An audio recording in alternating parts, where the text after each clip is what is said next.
Hello guys, welcome to my channel. நான் உங்கள் யுவராஜ். நீங்கள் பார்த்து கொண்டு இருப்பது U series Yuvraj. Big topic with Yuvraj. டீட்டெயிலாக ஒரு பிரச்சனையை பற்றி நம்ம டிஸ்கஸ் பண்ண போகிறோம்.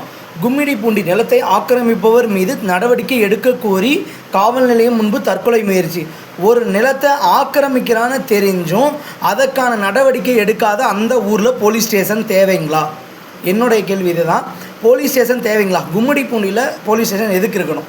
ஏன்னா ஒரு மக்கள் வீதியில் இறங்கி போராடி ஒரு விஷயத்தை தெரிய வைக்கிறாங்கன்னா அது வரைக்கும் போலீஸ்காரங்களுக்கு அந்த விஷயம் தெரியுமா தெரியாதுங்களா? இல்லை இவங்களே அதுக்கு துணை போயிட்டு இருக்காங்கன்றது என்னுடைய கேள்வி. நியாயமாக இல்லையான்றது மட்டும் உங்களுடைய கருத்தை கமெண்ட்டில் சொல்லுங்கள். ஏன்னா இந்த மாதிரியான செயல்கள் தொடர்றதால அந்த ஊருக்கு காவல் நிலையம் தேவையில்லைங்க. எதுக்குங்க காவல் நிலையம்?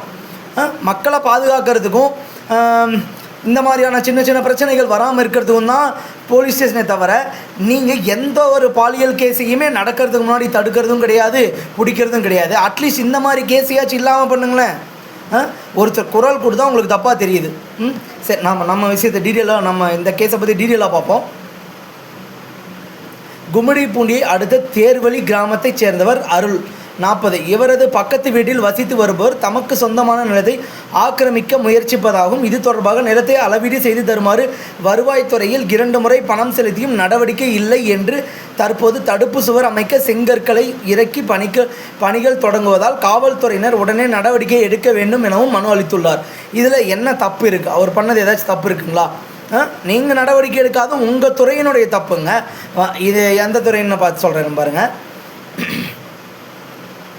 வருவாய்த்துறையில் 2 வாட்டி பணம் செலுத்தியும் சர்வே எடுத்து அதுக்கான நடவடிக்கை எடுக்க வராதால் இது அந்த துறையினுடைய தவறு. கண்டிப்பாக அந்த துறை இதுக்கான பதில் சொல்லியே ஆகணும். அது வரைக்கும் நாங்கள் பேசிகிட்டே தான் இருப்போம். அடுத்த இதை பற்றி இந்த டீட்டெயில் பற்றி. ஆனால் போலீஸார் நடவடிக்கை எடுக்காததால் அருள் கும்மிடிப்பூண்டி காவல் நிலையம் முன்பு மண்ணெண்ணெயை ஊற்றி தற்கொலைக்கு முயற்சித்தார். ஏங்க, இப்படியே எல்லா விஷயத்துலையுமே ஒவ்வொருத்தராக தற்கொலைக்கே முயற்சி பண்ணி உங்களை நடவடிக்கை எடுக்க வைக்கிறது நீங்கள் தேவையே இல்லைங்களே. இன்றைக்கி ஒருத்தன் போய் ஒரு வீட்டில் போய் கத்தி எடுத்துக்கொண்டு போய் நின்றுட்டுருக்கான். நீங்கள் அதையே வேடிக்கை பார்த்துருக்கீங்க. ஒருத்தர் போலீஸ் ஸ்டேஷன் மாதிரி தற்கொலை பண்ணுறதுக்கும் வேடிக்கை தான் பார்த்துட்ருக்கீங்க. உங்களை யாருங்க உங்களை ஏதாச்சும் பண்ண வேணான்னு சொன்னாங்களா? இல்லை அரசியல்வாதி மூலியமாக ப்ரெஷர் வந்துட்டுருக்குங்களா? கும்மிடிப்பூண்டியில் நடக்கிற இந்த லேண்டு பிரச்சனைக்கோசரம் ஒருத்தர் மண்ணெண்ணெய் ஊற்றி நிற்கிறான். ஒருத்தன் என்ன பேசுனானே தெரியாமல் போய் ஒரு வீட்டில் கத்தி எடுத்துகிட்டு போய் நின்றுட்டுருக்கானுங்க. இவனுங்களுக்கெல்லாம் போலீஸ்காரங்க சரியான முறையில் போய் இவங்க தண்டனை கொடுக்காது தான் மிகப்பெரிய ஒரு காரணமாக நான் பார்த்துருக்கேன். நம்ம டீட்டெயில் போகலாம். அங்கு பாதுகாப்பு பணியில் இருந்த காவல்துறையினர் அவரை தடுத்து நிறுத்தி உடலில் தண்ணீரை ஊற்றினார். தொடர்ந்து சமரச பேச்சுவார்த்தை நடத்திய காவல்துறையினர் உரிய நடவடிக்கை எடுப்பதாக கூறி அங்கிருந்து அவரை அனுப்பி வைத்தனர். இதனால் அங்கு சிறிது நேரம் பரபரப்பு ஏற்பட்டது. ஏங்க, பேச்சில் சமரசம் பண்ணி அனுப்புறதுக்கு எதுக்கு போலீஸ் ஸ்டேஷன்?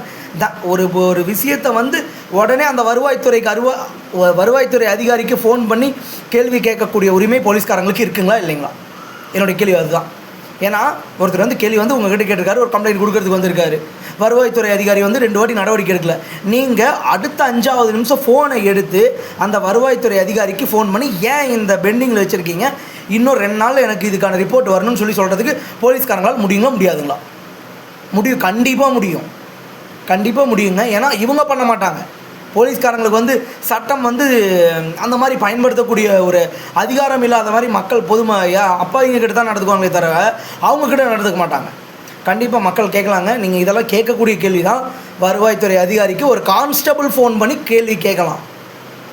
மக்களாக நாங்களாக போய் கேட்டோன்னா நீங்கள் அலக்களிப்பீங்க. ஆனால் ஒரு போலீஸ்காரங்க கேட்டாங்கன்னா அடுத்த 2 நாளில் பதில் கொடுக்க சொல்லி போலீஸ்காரங்களை அவங்க பார்க்கணும்.